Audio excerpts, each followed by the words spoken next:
parte, el gobierno capitalino anunció descuentos en el predial. Enero y febrero serán meses de descuentos en predial para los capitalinos.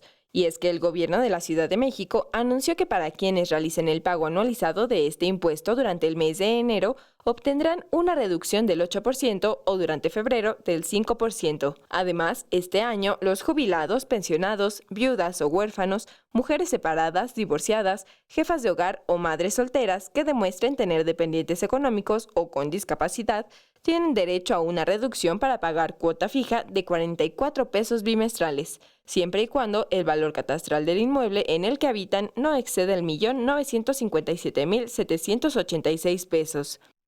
Y en caso de que el valor catastral del inmueble que habita sea mayor, podrá acceder a 30% de descuento aplicado directamente al pagar su predial.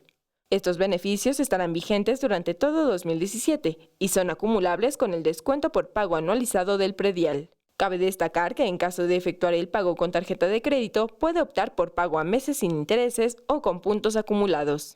Para ello, puede acudir a cualquiera de los más de 8,000 puntos de pago, como tiendas departamentales, de autoservicio, de conveniencia, farmacias, centros comerciales, bancos o internet, o bien a las oficinas de administración tributaria en un horario de atención de 8:30 a 15 horas de lunes a viernes.